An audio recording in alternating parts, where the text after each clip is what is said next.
My girl of 5 years got pregnant, but I wanted her to get rid of the baby. She decided to have the baby, and he's 2 years old now.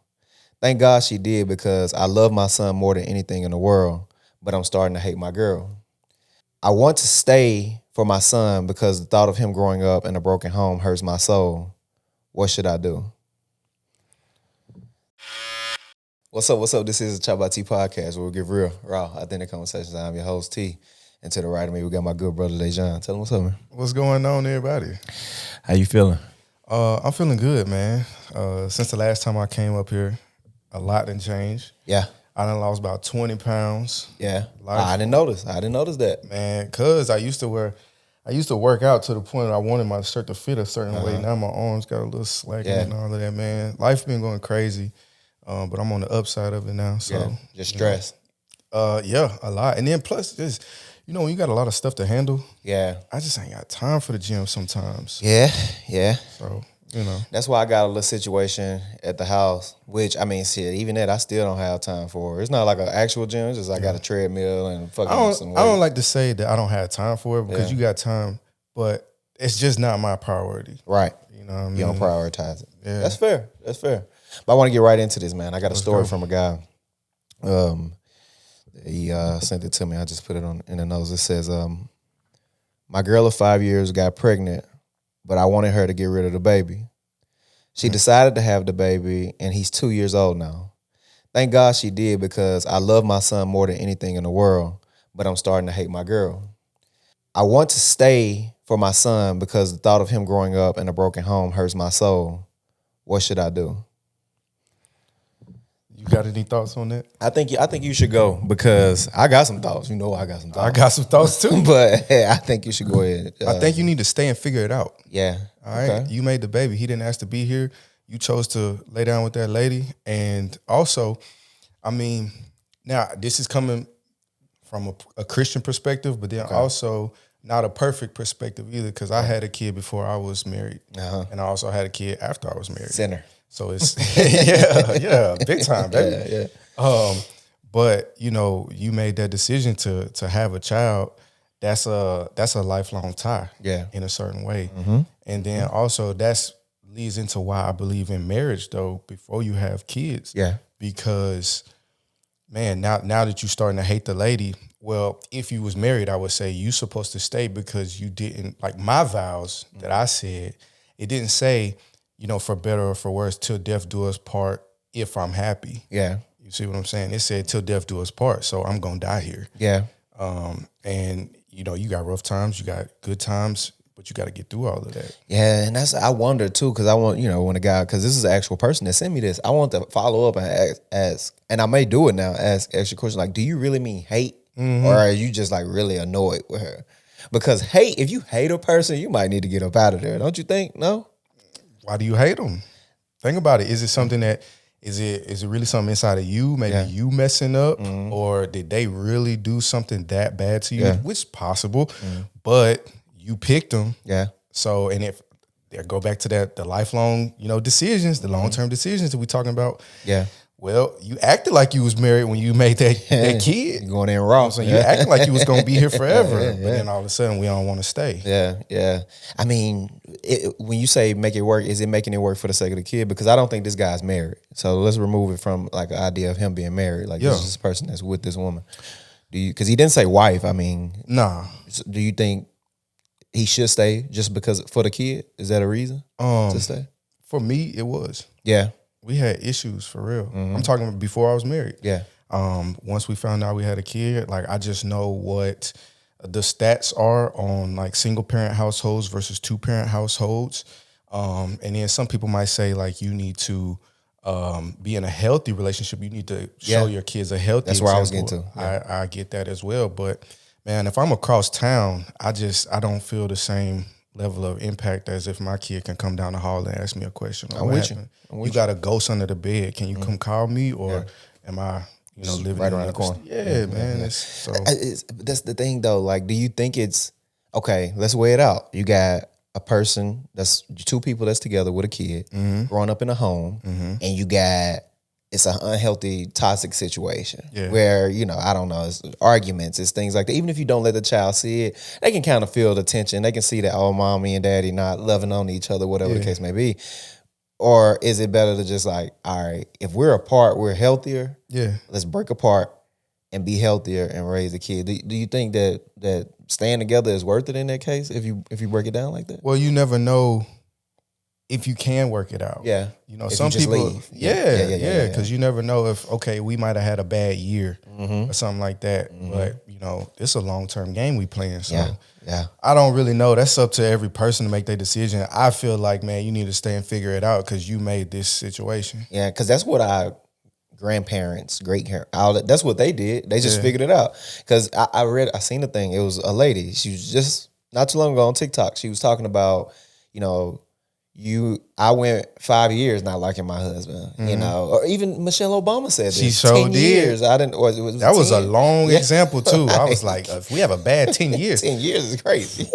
You know, know. she went that long without liking her husband, but she stayed, you know, and I guess that's how it is sometimes too. You know, maybe it's worth staying sometimes. Maybe Who was doing better? as far as Our grandparents or us? it depends. It depends. I think it's pretty clear. What you think? What Bro, you think? we messing it up, dog. We not listen. doing good. You know what it is? We had stronger women. Don't shoot me. Don't shoot me. We had stronger women. When I say stronger, Believe it. I mean like Take that whooping. they were just able to deal with so much bullshit from our grandfathers, bro. They still wasn't shit. They still that grandfather still was bullshit. Yeah. You know, getting You out here ain't making gotta other leave kids. just because he cheat. Right. That's the thing. Do you think? Okay, let me ask you this: do you think somebody cheating, or infidelity or whatever in a relationship, do you think that's worth leaving a relationship for? Yeah, I do. I wouldn't want to. I mean, I've actually thought about it in my own mind of like, if she cheated on me, what would I do? Yeah, I think about that all the time. You know, I would like to think like, hopefully we can work it out. I got a real positive like mind frame of thinking about how you know how things will work out. But I mean, I think even in the Bible it says like that's grounds for divorce. Yeah. So and you're married, so yeah. I guess it's different for me, you know, thinking from a perspective of somebody that I'm not married to, but I think I can figure it out. I think I can figure it out with cheating. I think so. You know, it'll be huge on a huge shot towards my ego. Yeah. You know, that'll be the biggest thing, just my ego. Like, how could you let another man, you know, into my space? How fast do you think you could get over that? It'll take me years. It'll be a long time. It'll be a long time just because my ego. I have my ego. You know, I always even as a kid when I do my self evaluations, I would say to myself like, that's the biggest. That'll be your downfall. Like, don't let that happen. Because I always been very self aware, even as a kid. So I'm like 15, 14, thinking to myself like, ego. Don't let the anger and ego. Don't let those two things be your downfall. Don't do that to you. Don't do that. Control yourself. 7 deadly sins. Think about it. Yeah. My daddy told me everybody got 2 of them. So it seemed like anger or wrath and pride. Yeah. Those are definitely my 2, you know. But listen, you know, hey, but they serve me in a lot of ways. That's the crazy part too. They serve me in a lot of ways, and that's why it's so hard for me to part with them sometimes. Because ego and anger serve me well in my life at certain moments. Yeah. You know? So I don't know if it's a balancing act. I don't know if I should do away with it. I don't know.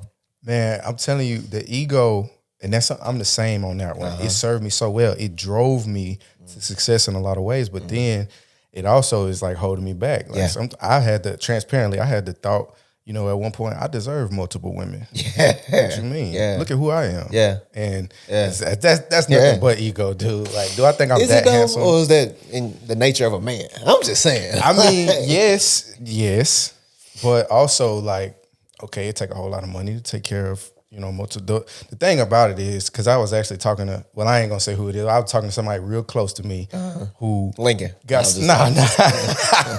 Yeah, my bad, Lincoln.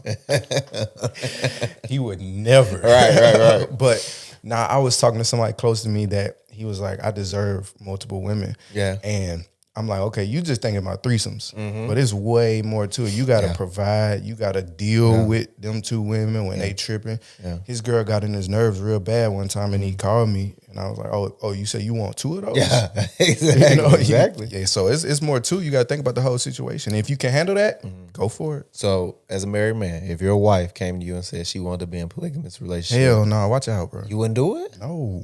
You wouldn't do it at all. Matter of fact, bro, I be rapping sometimes. It's just I'm not a rapper, okay? I'm not. But literally one of the lines I just dropped on Instagram said, "Threesomes don't excite me, girl." Yeah. Well, let's remove the sex is a great part of it, but let's remove that from it though. Like just having multiple women in the house. No. No. Yeah. It's enough. I'm already in a house full of women. I got me, my wife, and 2 daughters. That's enough, dude. I don't need another grown woman I gotta explain myself to and all of this. I'm not. No. So that's I feel it. I feel it. I've been the type. I joke around. I play about polygamy, but I don't think I would. I'll try it out. I'm game for anything. I fuck around, have about 5, 6 of them in the house. Listen, I've been trying. Let me know. Let me know. Fuckers ain't willing to do it. Man, look, if you got your bread up, you can do anything. Listen, that's what I saw before I was married. It's a money thing. It is a money thing. Yeah, if you got a lot of money, motherfuckers about down on it. That's sad. Yeah, go for they standards relax. Like if you, I'm telling you, if you broke and you cheat, they'll leave. If you not broke, they ain't leaving. They ain't leaving. Like I want that purse. Fuck that. Man, I'm telling you. See, that's what I'm saying. There's no like, what are the foundation of these things? You know what I mean? I told you we not doing as good as our grandparents was doing. Yeah, I just think I hated it. Again, I guess the argument, the counter argument for the women would be, why don't men do better than do better than your grandfather? But I think the women along the way, if you take a lot of like cultural things, social things that happen, women empowerment, Me Too movements, all of these different movements, women, because of the world wars, women getting in the workforce and they getting these jobs in corporate spaces and all of that. When you take all of those things and you mix them in together, you get this modern day woman who's strong, who makes money as well, who does all of these different things. It's like, I'm not dealing. You hear it. I'm not dealing with what my grandmother. But guess what though? They not as happy as their grandmothers. I don't think so either. I don't think so either. They not. Yeah, grandmama didn't have a bank account, but she wasn't lonely. Yeah, that's what everybody is suffering from right now. Loneliness. They want somebody to be next to them. You got all this money. Yeah, and look at you. It don't even mean nothing to you. Yeah, fucking auntie. Yeah, that's what I'm saying. Yeah. Nah, listen. You never know how much friends matter. I'm going through that right now. It's just, I want to get out. I want to do stuff. I want to hang out. I'm calling people. Everybody, we all got kids. I'm busy. I can't do this. I hit you up about the run club. That wasn't like, oh, we going to get in shape thing. That was like a, hey, I just want to be around people. Now, don't feel bad about it. Don't feel bad. You should. I shut it down. Everybody shut it down. That's the crazy part. I'm like, these niggas, these unhealthy ass niggas. We don't have to run. We can talk. We don't have to run. But that's the thing though. It's just like, hey, let's get involved. Like I think, we men. So as men, what are the things when we doing something that's most like it excites us the most, when we most like competitive and maybe it'll be men. It's sports. It's sports and competitive stuff is like, all right, a lot of niggas don't play basketball. None of us play the same sports. Everybody play different sports. So it's like, maybe, I don't know, but I thought running, everybody runs, No, they don't. No, but I just found out everybody don't fucking run. Niggas why don't you just, go to the gun range. Men like cigars. Men like, I don't know, a lot of stuff, man. Yeah. Like we got common things. We ain't got to go running. But it's when I think like exercise, like because Apocalypto, that's one of my favorite movies. I don't know if you ever seen it. Yeah, so, these men out hunting together and you get them out hunting. That's the thing that I think of when I think sports with us and all of that. Like, pick a different sport, right? Pick a different sport. Like if I'll tell you now, I'm gonna make an ass out of myself if I try to play baseball. For real? Yeah, shit. I played. Little league or Pee Wee, whatever they call it, baseball. Yeah.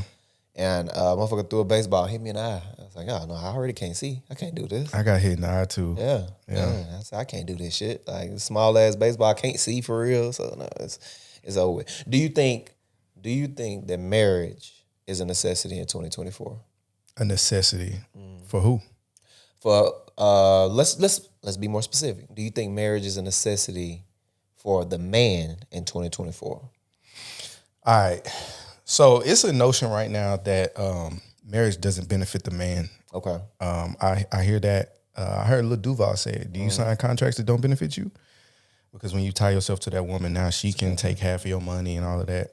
And I definitely understand that. From a rich person's perspective. Mm-hmm. Right. Well, really from anybody's perspective, man, it's expensive to get a divorce.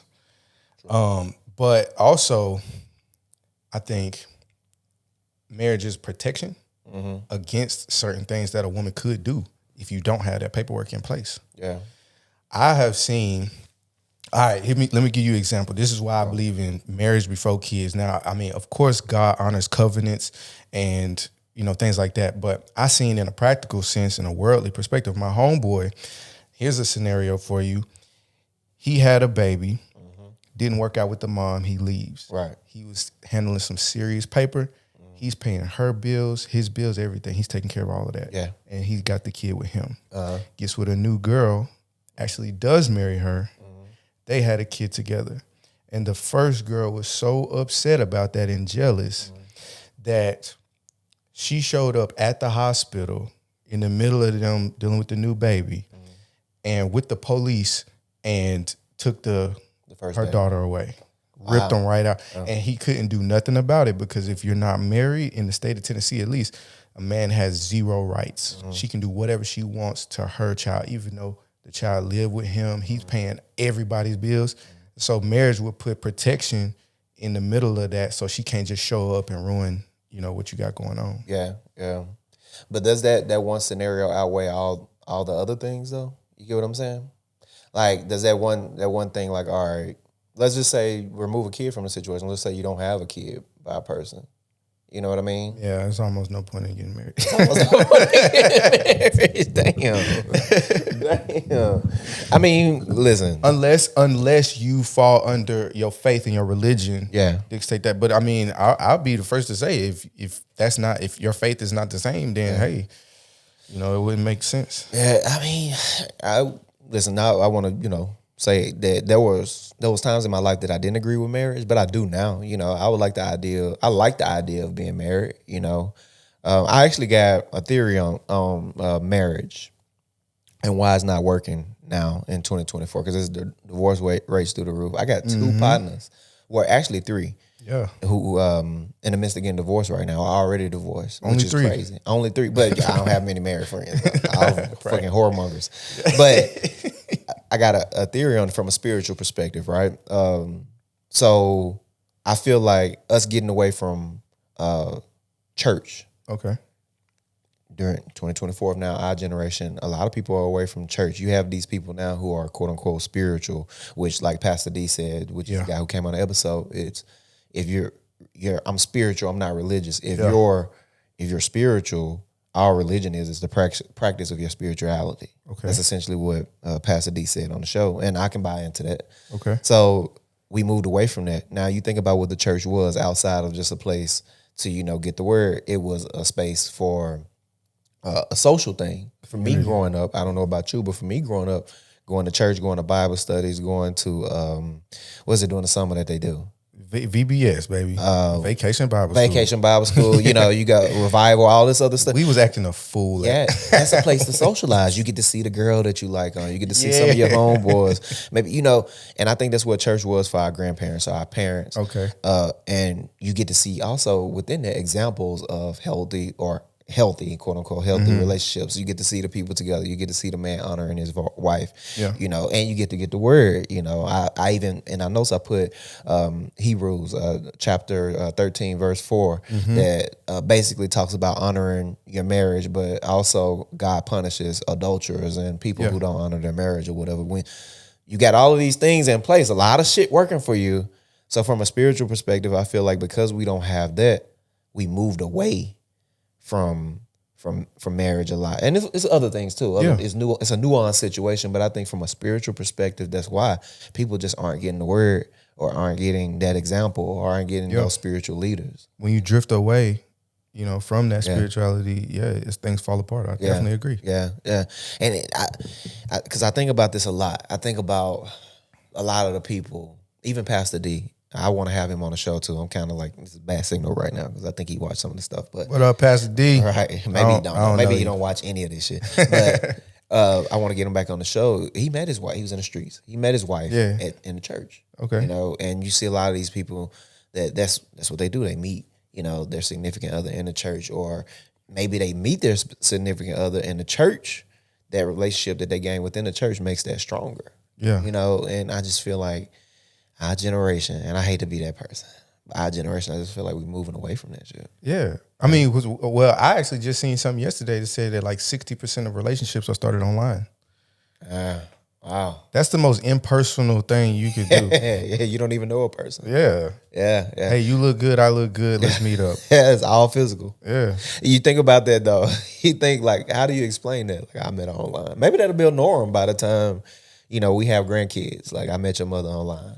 Yeah, that's that's crazy though, right? Slid in the DMs Yeah, and just I slid in the DMs. Nah, I don't think it's just things are less organic now. Things are less personal. I think even as the whole world as a whole, we're moving away from human connection. Yeah, everything is like isolating. You got people that don't even have to leave their house. Yeah. They get their groceries delivered. All their food is delivered. You talking to somebody online. Yeah, you know, and it's like you don't have to.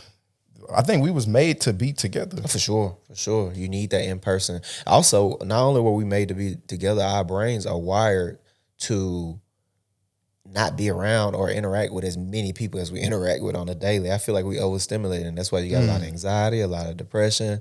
Yeah. That's a lot of overstimulation. You think about... Never thought about that. Yeah, I mean, if you go back, I seen this actually on Joe Rogan. This is where my thought come from. It was a psychologist that came on and talked about this. You think about... let's just go back 50 years ago or 60 years ago, right? You interacted with the people within the town, Murfreesboro, for example, or Bolivar, or wherever you come from. You interacted with the people in the town, in the space. Yeah. You don't, now I can contact somebody in Virginia. I can see a girl with a nice body out in Virginia or whatever. I seen something that said, shit is not fair now. You know, this guy he was basically saying like, listen, we see women have no chance. Like a monogamous relationship has no chance in 2024 moving forward because of social media. You see and interact with so many fine women on a daily. It's a fact. And as a man, we so lustful and we just like, we want, it's like, you know, you get to making up shit. Like, man, my girl ain't gave me no ass in 2 weeks, so fuck it. Then you got the Instagram pages of like the girl that's just making content just targeted at men and be like, your woman should do this. You didn't get 4 blowjobs a day. You didn't, you know what I'm saying? It's like they capping. Suck his dick when you wake up. Yeah, wake that man up to some head. Like, so you doing that every day. And then you look at it and you like, man, why my girl ain't doing this? Like, cause she over there being normal. You done got on her nerves and all of this. She a fucking mom. Yeah. Rock your kid to sleep. I'm telling you, I'm going through this right now. Actually, not with the online girls, but I do think of things like you know, you got an idea in your head of how things are supposed to go, and then you got to come back to reality of like, well, actually, she's probably just as stressed out as me. She got just as much going on as me. I can't expect this perfection out of her when I'm sitting here asking her to give me a break and understand where I'm coming from, and so I get it. But you're self-aware. Imagine a man is not though. Yeah. That's the man that end up leaving this relationship and then 10 years later, like, damn, I should have stayed with my wife. Yeah. You see a lot of them too. I know a lot of them. A lot of uncles, man, my first. That's why, hey, old boy, I'm telling you, stick in there. Stick in there. Stick in there. If he hate her though, that's crazy. That's crazy work to hate her. I just don't know what it could be that make you hate the girl that you got pregnant. Yeah. Did you hate her at that point? Yeah. Like, I mean, I'm not saying that you can't, because I was with a couple of them back in the day. I couldn't stand them, but they was only good for that one purpose. Yeah, but you got to think too. Imagine she had the baby and you didn't want it. He said that too. He didn't want the baby in the beginning. You shouldn't have made the baby in the beginning. Yeah. Ain't nobody forcing you. Ain't nobody tricking you. I've always been... That's how I've always felt about that, bro. Ain't nobody tricked you into this. Niggas like raw sex, bro. Yeah, I mean, it's amazing. He just go in. At the same time, like, hey, you know what you signing up for. Yeah. Nah, for sure. I mean, I want to, let me ask you this. You have a daughter. You have 2 daughters. Yeah. How old will your daughter be before you start letting her date? Ooh, I don't know.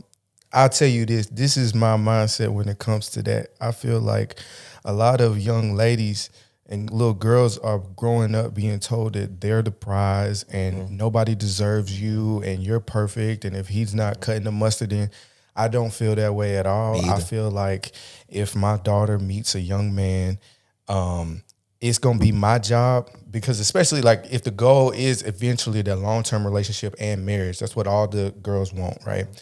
Well, if you come into my house, I don't want to be like Bad Boys. Yeah. You know what I'm saying? Yep. Got my pistol in my hand when I open the door. I don't want to be like that. I want to help you Yes, to sir. be successful, because if I'm going to give my daughter away to you, we better do this good. You know what I mean? So I'm not about to be like, you don't deserve my, you know, I hope you deserve like, and I want to also be like a very high standard of like, hey, you're gonna have to be doing real good. Yeah. Cause this is what deserving looks like right here. Yeah, because that's what a lot of fathers do. It's this fear mongering. It's oh, he only want one thing. Yeah. So you never give your daughter a chance to even see this person in a positive light. She starts off with her guard up. So you go into this situation. She goes into this situation. I mean, with her guard up, like he only wants one thing And from me.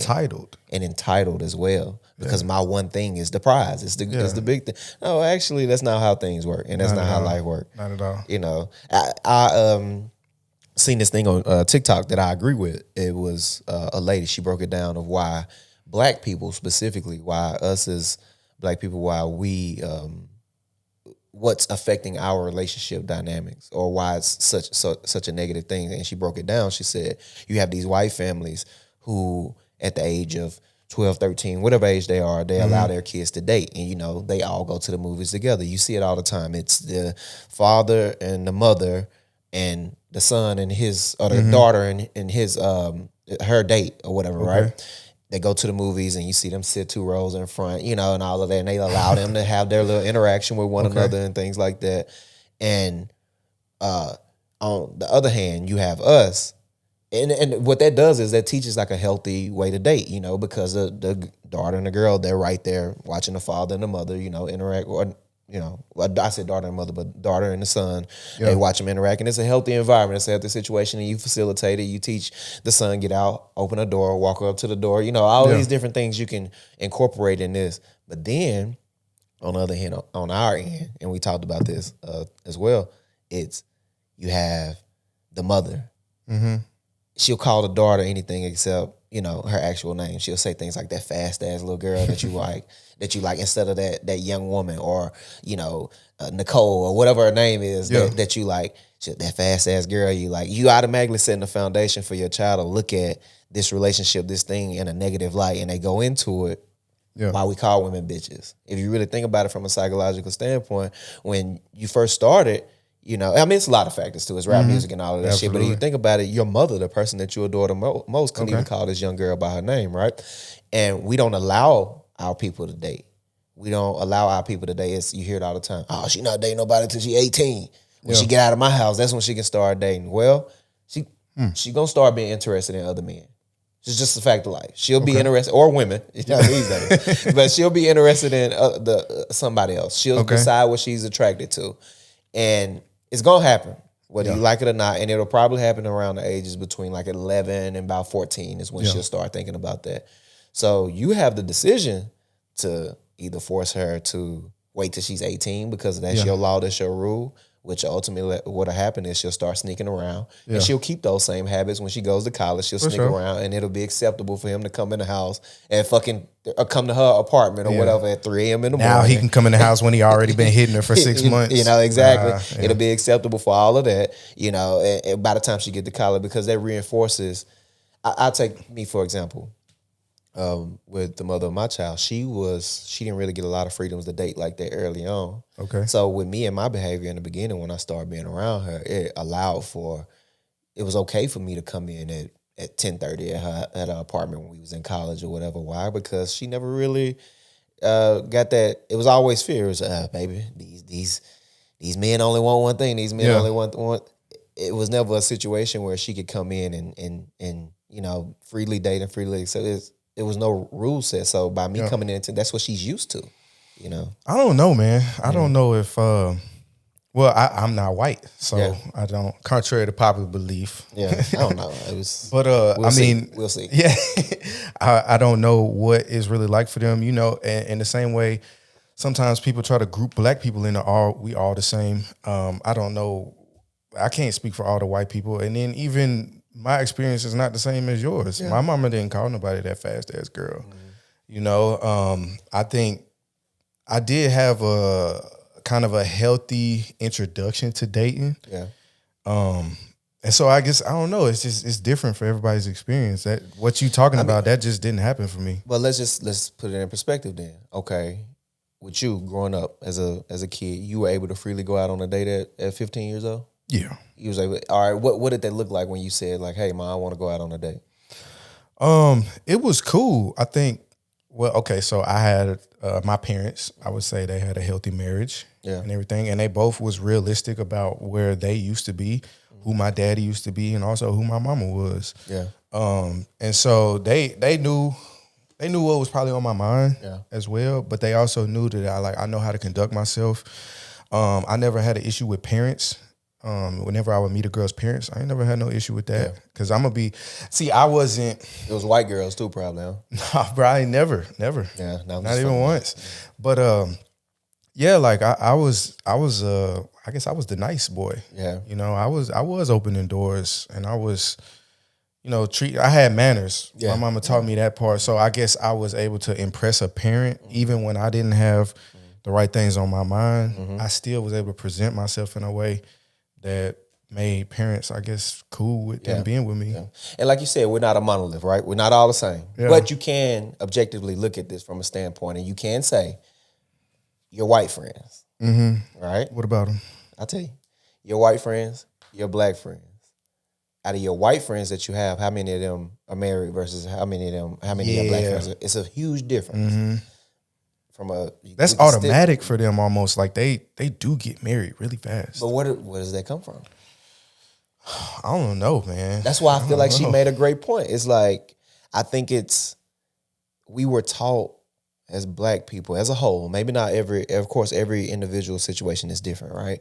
But I feel like as a whole, as black people, like we were taught, or at least a lot of the women that I've dealt with, out of fear. We didn't see marriages either, though. We didn't see marriages, and we were taught to be sneaky. It's like, I think it's like, I can't bring this boy over here. I gotta sneak him in. Yeah, you know, like I can't, and I just don't feel like looking at all of my white partners. That I got a lot of them, you know, contrary to popular belief. I do got a lot of white friends. All of them that I see, it's like, oh, all of them married. Every one of my white partners, either married or been married. Some of them divorced too, especially a lot of my military buddies. A lot of them got divorced. But it was, no, man, my first date, I was 14. I never remember. I was like, you got a chance to date at 14. You know, I can do whatever I want. Well, I think too, like we would go and meet up at whatever the spot was. Yeah. So like I wasn't picking you up to go to the movies. Yeah. I go to the movies and you be at the movies be there too. Yeah. It might be me and the homies was at the movies and we, you know what I'm saying? We all clicked up. So maybe they had an experience where they was actually going to the other person's house and picking them up, and it was a big thing. I don't know. Yeah, I see a lot of them. The guy, I guess we was sneaking. Yeah, he said his mother facilitated his first date. He told her, "I like her. I want to date her." I'm not doing that in my house. I'm not, you know, it's like, what, you want to date her, boy? You got some date money or some shit? There's a lot of factors, right? It's nuanced, but his mother, this specific person I'm talking about is my military buddy.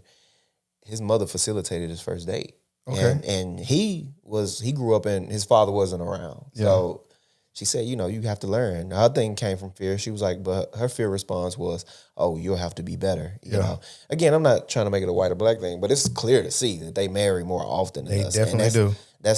I think, I won't chalk that up to a cultural thing. I won't chalk that up to, whatever. I think it is cultural. Though. Did you know that in the 60s, we were the most married race? Yep. So what changed?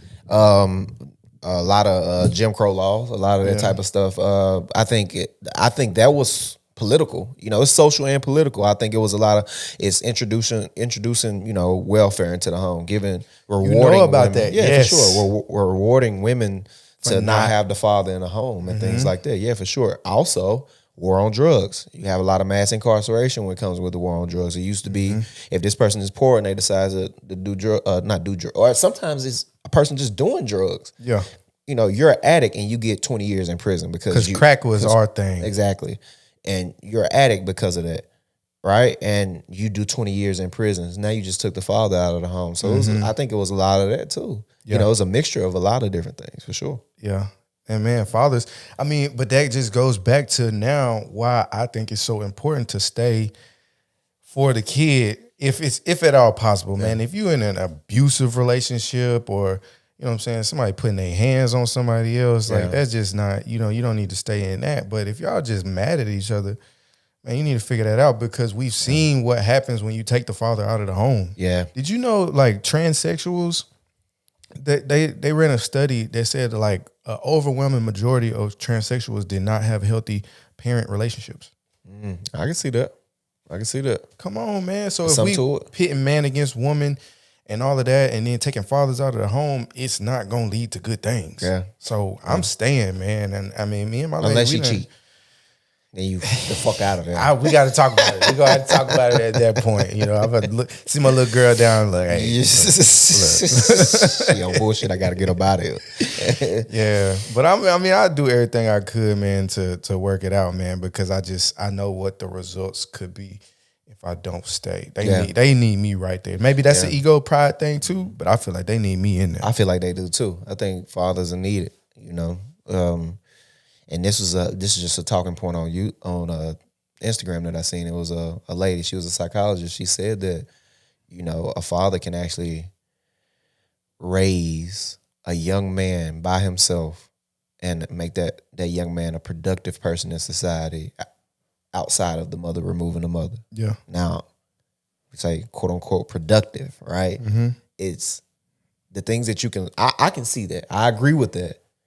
And I had this conversation with the mother of my child. Of course, she get defensive. What? Yeah. So you feel like I'm not needed? I said, no. Absolutely. I feel like you're needed. Right, absolutely. I feel like you fucking trash. Get that now. But I'm joking. I feel like you are needed. But when they say quote unquote productive members of society, we're speaking about what we mean by, again, productive members. It's a person who works, pays bills, handles responsibilities. All of those things are things that your father 9 times out of 10 put into you. That's masculine though too. Exactly. So when we talking about the other things that make you a more whole person or a better human being. That's exactly what I was thinking. You need the person who can understand his feelings, understand his emotions, who's emotionally intelligent and things like that. Yeah. That's when the mother comes in and you can give that to them. So I feel like I can make him a quote unquote productive member of robot. Basically. Exactly, a robot. Yeah. But I would need you for the other things. Basically, man, it all comes back to things were made to work a certain way. Yeah. A man and a woman, we bring 2 different things to the equation. We create a child, and it's going to take both of us to raise the child. Yeah. And if you lack one of those figures, it's going to be things that are missing. Yeah, for sure. A lot of times people that grew up in single parent households, especially without their father, you know, you might ask them like, do you feel like you missed anything without having your dad?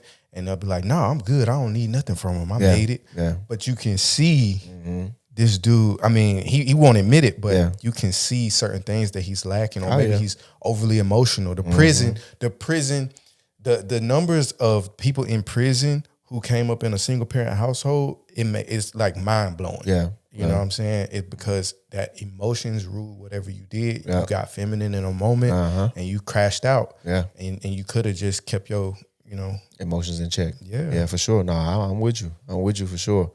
I think same. I mean, I grew up without my father in the home, and I say it all the time. But then I look at him too, and I look at like what a mess he is at times, and I love him. We got a great relationship today, but I look at what a mess he is at times. It's like, would I have been better? You know, maybe I needed that little adversity. But it was times it's like, damn, do you love me? Yeah. I want you here. I wanted a dad there for sure. Yeah. You know, so much so to where I would call my older brother's dad. Really? And but you know, my older brother is a lot older than me. So the one there are 12 years, 15 years, 19 years, and 21 years older than me.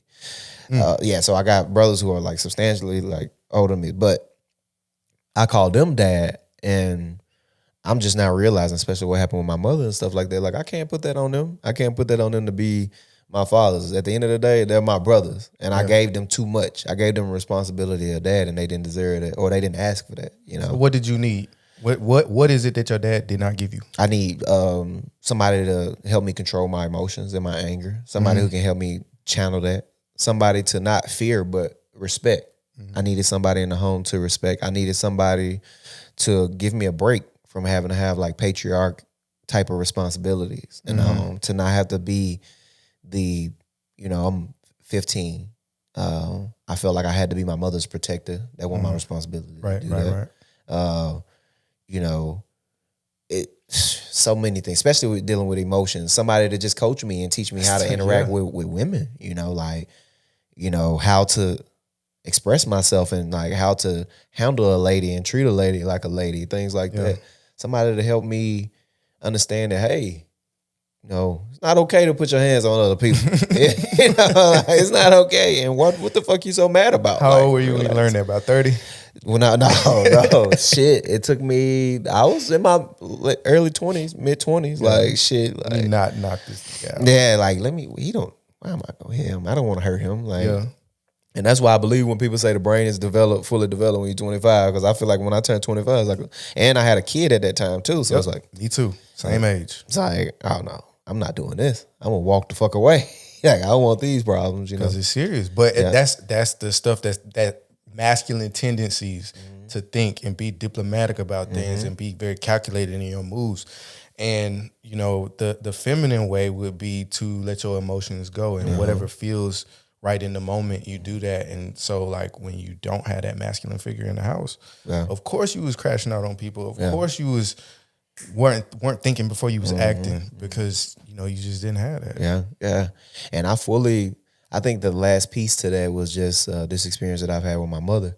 The last piece to that was learning how to do that with family, because that's the most emotional part for me, because I love my family so much.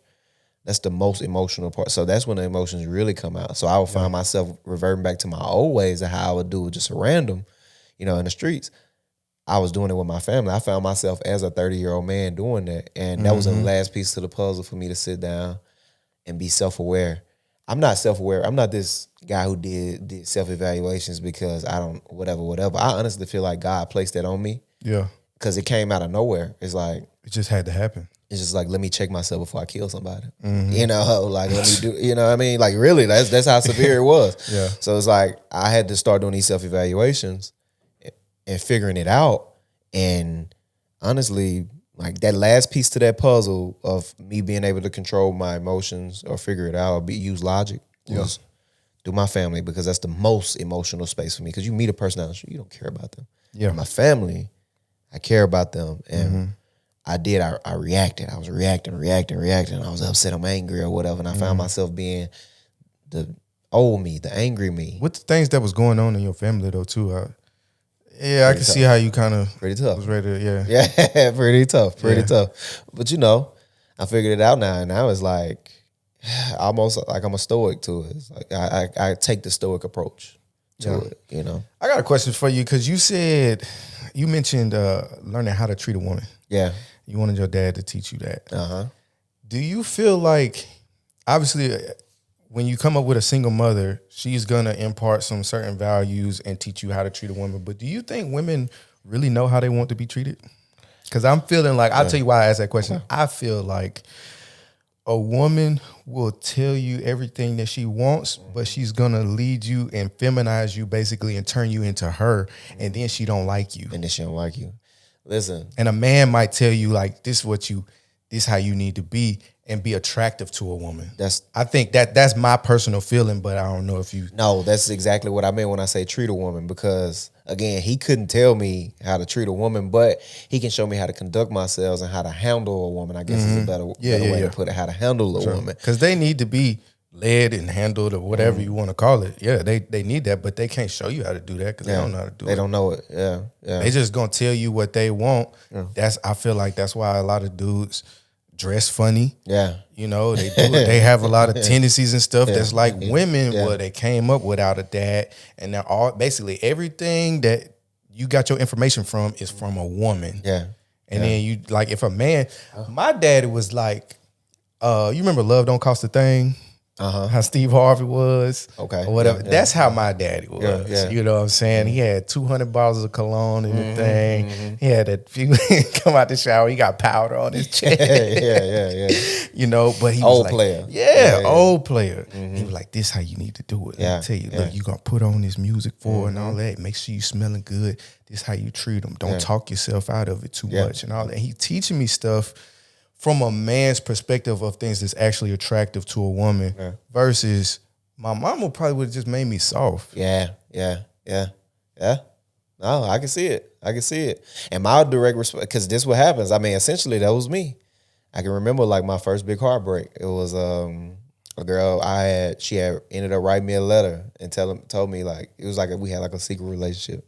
She was older than me too. She didn't want people to know I was with her. That's why it was a secret. Right? Yeah, it was a secret. So she didn't want people to know that we was dealing with each other. And she wrote me a letter basically saying like, don't stop telling people that me and you talk to each other. Because I had told like a few friends and they repeated it or whatever. You know how I go. And I was like, I was heartbroken about that or whatever, right? And I was like, I can remember wanting to do like, you know, like you said, the quote unquote soft stuff, like wanting to be soft. Yeah. Because that's what my mother taught me. You know, she taught me that. And, but at the same time, if I had just had a father there that could have taught me like, sir, this has been so many moments in my life where I feel like a lot of that simple ass shit that I was on, bullshit I was on, my daddy could have corrected it. But my response to that heartbreak was anger.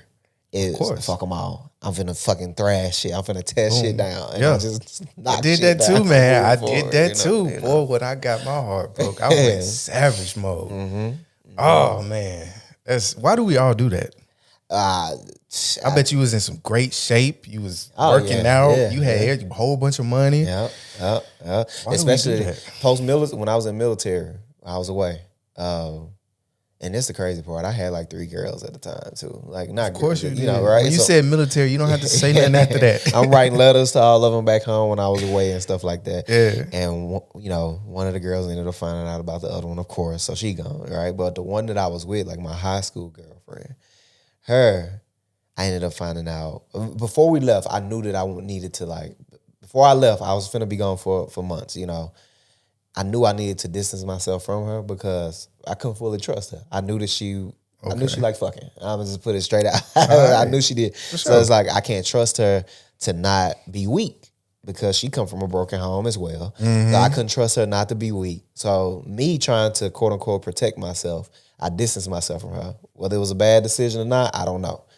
Maybe so. Maybe if she could have been loyal to me if I had like, you know, whatever. Nah, she wasn't gonna be loyal. Right. She wasn't gonna be loyal. But of course, I found out that she was having sex with another dude. But the worst part about it is, it's not that she was having sex with another dude because I prepared myself for that. That's why I distanced myself away. Okay. It was with a friend, right? You know, somebody who I considered a good friend.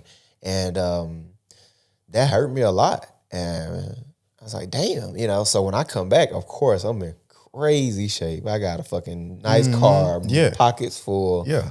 Mad all the time. I just fucking was knocking shit down left and right. And then it was my sophomore year in college. Oh, okay.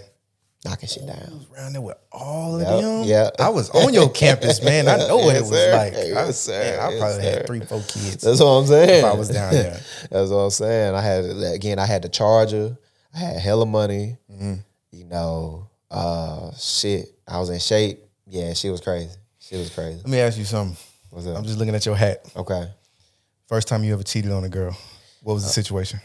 First time I ever cheated was with this same girl because this was my first real girlfriend. I know why you ain't trusting her. Right. It was with this same girl. The first time I ever cheated on her, me and her was together, and I cheated on her with one of her friends. They still friends to this day, her sister. Okay. I cheated on her with her, and yeah. What is you even mad at her about, dude? Nothing. I was mad about nothing. Shit was going great. You know, she would fuck me anytime I wanted. We would always, you know, it was great. Shit was great. I don't even know why I done it. The other girl wanted me. So I was like, fuck it. Like, let's do it. Yeah. And, you know, and I shouldn't have done it with her, I guess, her friend's sister, but I did it. Shit. Every woman want to know, why do men cheat? I just think I think, and I heard Glorilla say this. Maybe this shouldn't be a person I'm getting my information from, Glorilla. No, but, probably not. Probably not. But she said something that made sense. Like all men gonna cheat. She like, how old is she? I don't know. Probably fucking 22 or some shit. No, man. But she said all men Gen are Z cheat. out of their mind, dog. But she said, I think we just gotta accept the fact that all men are lustful and they'll cheat at some point, or at least think about cheating or wanting to cheat at some point. And we gotta accept it. We can't accept the fact that we can't just say that, oh, this is, he only wants me. It's only me. You know, like no, like. Yeah. She didn't say it just like that, but essentially that's what she was saying. Once that door get open, though, it's kind of, I'll tell you why the first time I ever cheated on a girl, the reason I did it, it was because everything was going good, but we ended up having a pregnancy scare. And she told me, she said, I was scared and I thought about ending my life. Oh, wow. And so at this point, I cannot break up with you now because I'm scared. Like, oh, you're gonna hurt yourself. Yeah. And then when things went left, I can't break up with you. And so I was doing my thing. Then I realized that like it was certain things I could do that she'll never know. Yeah. And so I was just trying to keep the peace.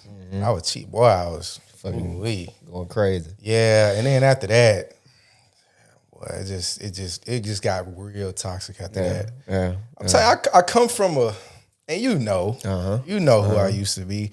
I was really out here, man. I was at MTSU too, man. Yeah. I thought I went there. Yeah, nah, for sure.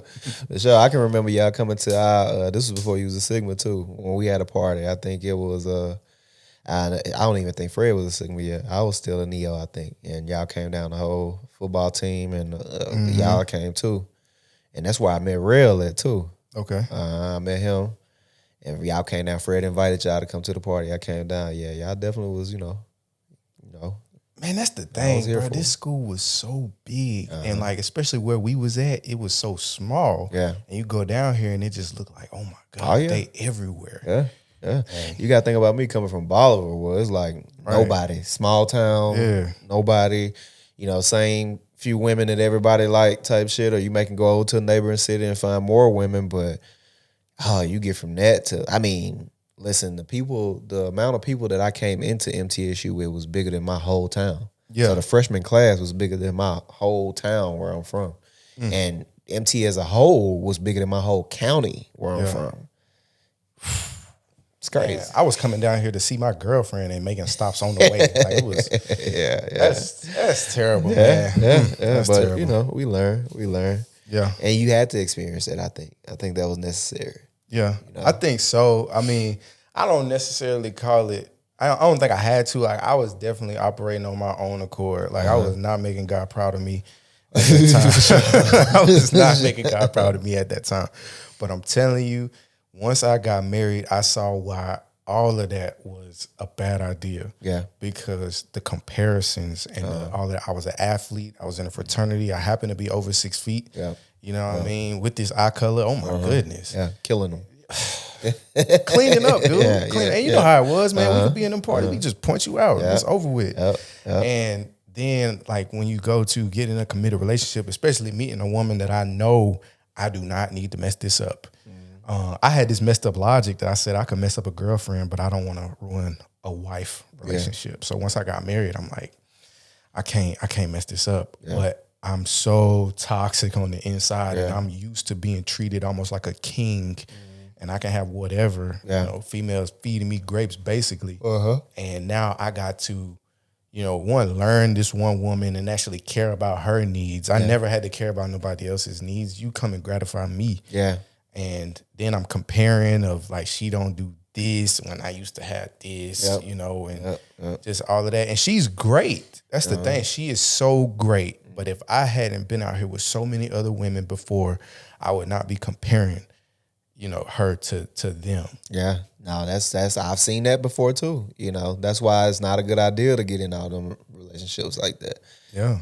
Because you have, I've seen that before. I've seen that argument made before too. I think I agree with that as well, We was only meant to be with one woman, dude. You think so? Okay, so what does our body and our biology, say? Yes, we are lustful and all of that. Glo really right about that.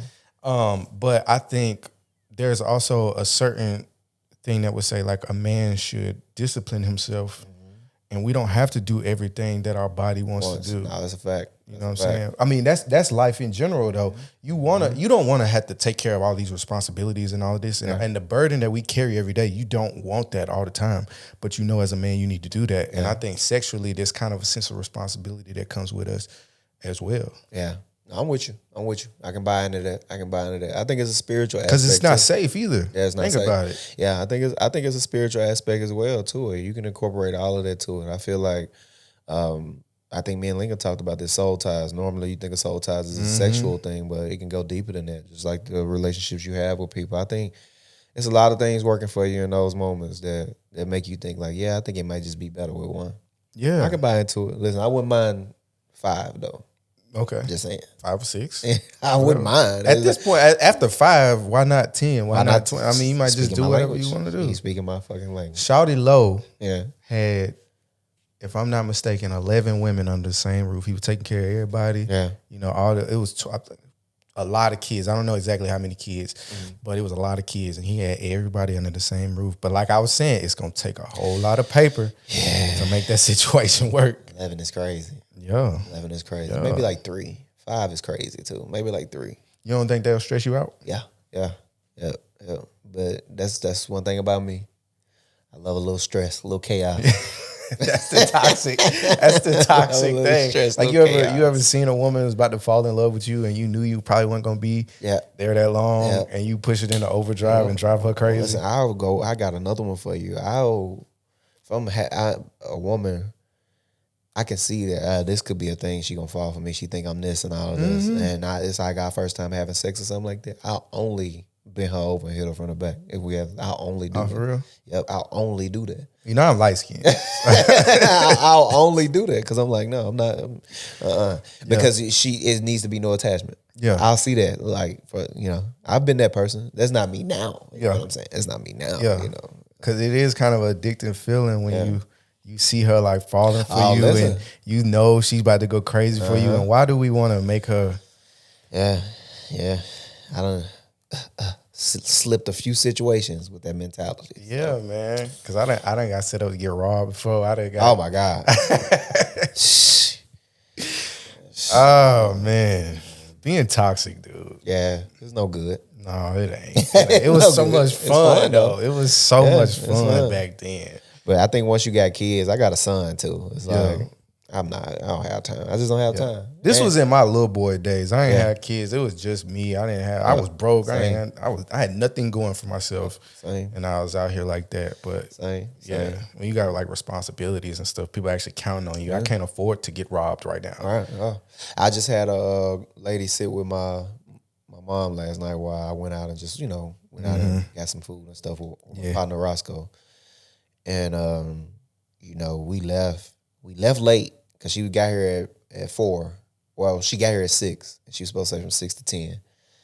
And she got here at 6. And we didn't leave till like 7. Yeah. And got back at like 8 o'clock. And she was like, y'all already back? You know what? I was like, listen, it ain't shit out there to do. I could get into other shit. It's TSU homecoming. I can figure it out. But it's like, I gotta get back home. I know I gotta put mama in the bed. I know I gotta change her. I know I gotta be in a good enough state to get her up in the morning so she don't sit and pee on herself. And so it's just so much stuff I gotta do. I don't have fucking time. I gotta get my son tomorrow. Yeah. I don't want to be hungover having to deal with him and his nonsense that he want to bring to the table. Yeah, because really, brother, being single, I can only imagine how tough it is right now, bro. Because I remember how terrible the dating scene was when I left it, and I've only heard that it's gotten worse. It's just trash out here. Yeah. No, it is. So how do you do? I mean, do you want to stay single? Do you? I'm not single. Oh, you're not single? Okay. I'm married to the game. Yeah. Nah, I think about it. I want to focus on. I think me personally, how I deal with all this. I just really focus on myself. Yeah, it's a lot of things that I do that, outside of just being a provider for my mother and my son. Mm-hmm. I really I'm intentional about focusing on me. Like I work out, I read, I study. Yeah, I'm locked in. A lot of people can understand. Like, oh, why are you able to take care of your mom, go to school, be a dad, work 2 jobs, all this? Is because I'm just intense like that. A lot of guys feel like they have to focus on themselves, and we so locked in on our mission, which is definitely valid. Yeah. So for a woman, what would it take for her to come into that situation and I feel like she's bringing you down? What does a woman need to provide for you to be able to entertain bringing her into the situation? I told the mother of my child this a long time ago. Like, I'm always put the mission first. That's just my mentality. I can't change that. It has to be that way. Yeah, and I have something that I need to do, which is break a generational curse. Absolutely. And I vowed to do that early on. Before I even knew what an actual generational curse was, I said that I'm going to be the person to stop this cycle of what this is in my family. Absolutely. I said, I have to stop doing that, so I'm always mission first. So to answer your question, what would I need? I would need somebody that completely understands that, like, hey, I'm not coming with you on your mission. You're coming with me on mine, and I'm gonna figure it out. And all right, you talking. Okay, listen, you getting risky, T. Hey, listen, but if you can't do that, that's fine. I'm not asking you to do that. It's 2024, T. Right. Women have a mission too. T. I know. They make their own money. They don't need you, T. That's what I'm saying. Hey, go on your own mission, live your life, and if that's the way you want to be as well, if you want to be the man that I am, if you want to have that same mentality, go for it. Yeah. I'm not coming with you. You got to come with me. I'm hella traditional in my house. I ain't gonna. We got gender roles. We got everything. Oh, listen, ain't no wrong with that. No. Especially if it works. Get somebody that agrees with you. You don't have to. It's so much debating and stuff that goes on. What should a man do? How much should a man pay? And what should a woman be responsible for? Man, just find somebody that agrees with how you think about it, and y'all come together and make a plan. And that's the way to do it. Because I personally believe like a woman was made to help a man on that journey. Yeah, and so what you talking about, I think it falls right in line with what on a natural and like a. What do you want to call it? Like as we naturally came here before society kind of, formed us how they wanted to, how we would naturally act as humans. I think a woman would want to come alongside you and help you on your mission. Yeah.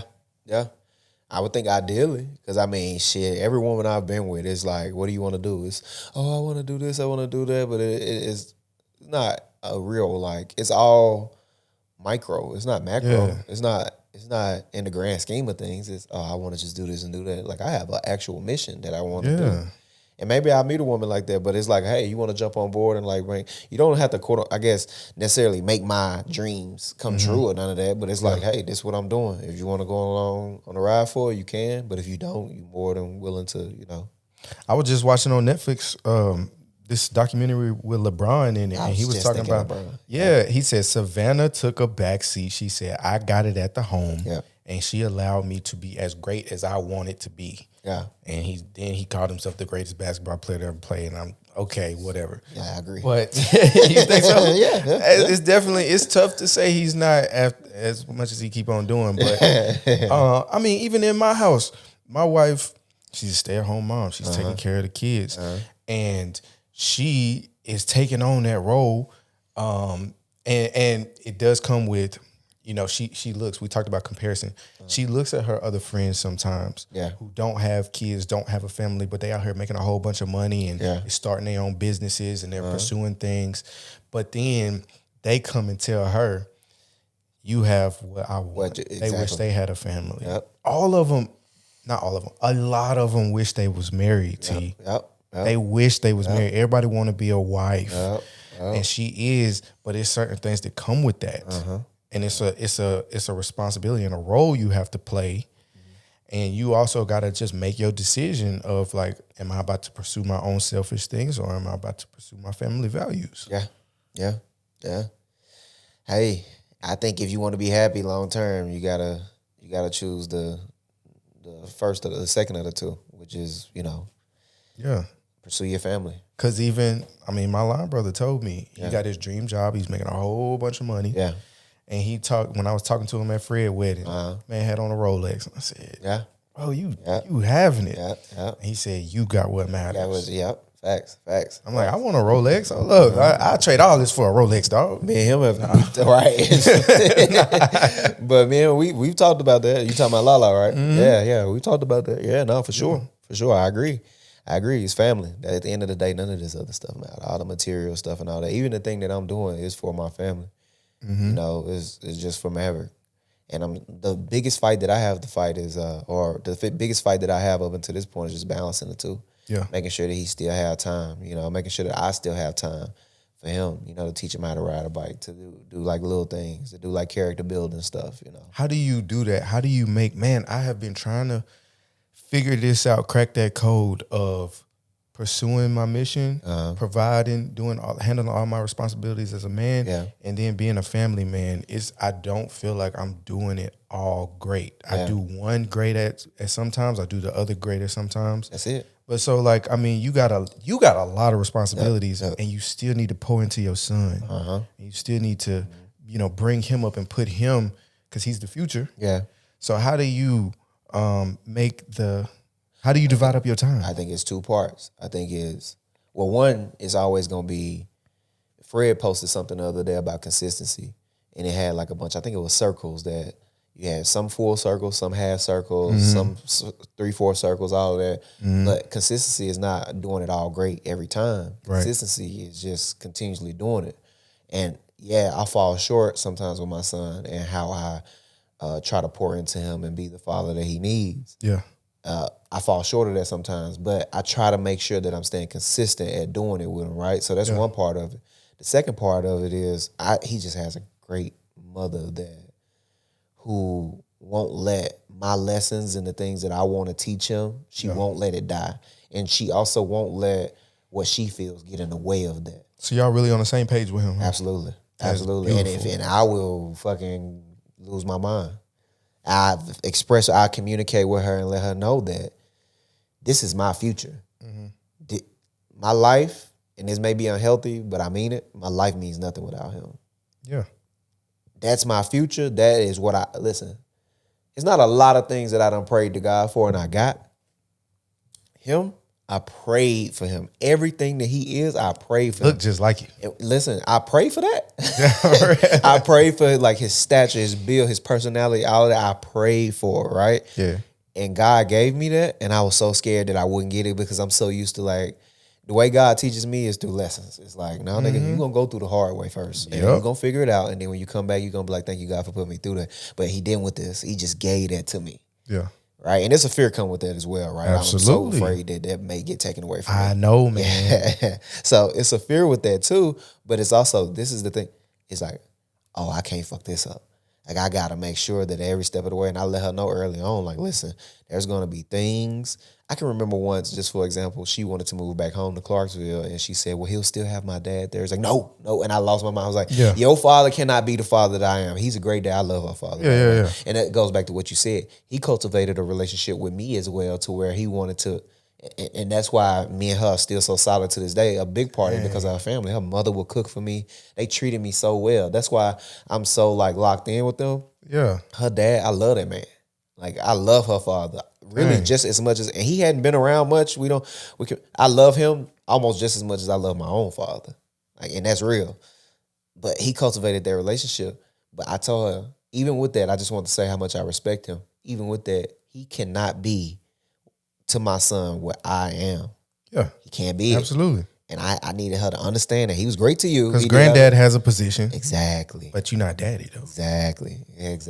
Yeah. And she just understands. She understands. Like, it's been times where I got to get a little crazy. Yeah. You know, it had to get a little crazy. You know, it's been a times, but I ain't not no like physical stuff, but like it's been times where I done, call her like 80 times when she not picking up the phone. Yeah. That's what actually one of my things. I got like a really bad anxiety. That's why I get like some stuff with the military or whatever. That's why I got that, because I got like really bad anxiety and irrational anxiety. Yeah. And that's like something that was established through the military, and that's why I got like the thing I got going with the military now. But as far as like my veteran status and stuff like that, but yeah, I was just thinking, you're not picking up the phone, I'll pull up. Yeah, like I remember once she told me, you can't come get them. Or not can't come get them. Don't worry about coming to get them. It's like, what? Yeah. What do you mean?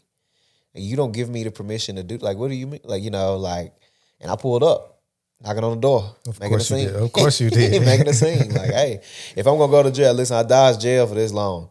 All right. I dodged it. Which I mean, I didn't go to jail, but I caught charges as a youth. I caught charges and stuff like that. But like, I avoided jail for this long. If I'm gonna go to jail for something, at least let it be my son. So I pulled up. I didn't make I wasn't a nigga there, but I definitely was like, no, you gonna open this fucking door. I'm gonna knock it down. Like, we need to speak. We can talk. We can take it either way.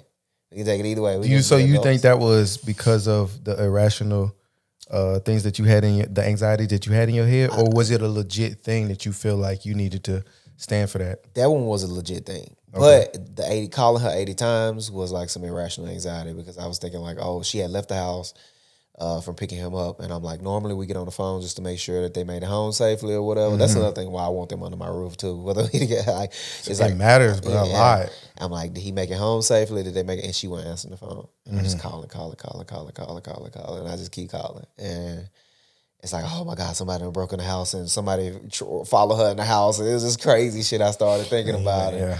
And I lost it. And somebody said like, oh, I got that too. I said, explain this to somebody, you know how I got diagnosed with this. Like, oh, I got that too. It's like, yeah, but... Oh, you've been actually diagnosed. Yeah.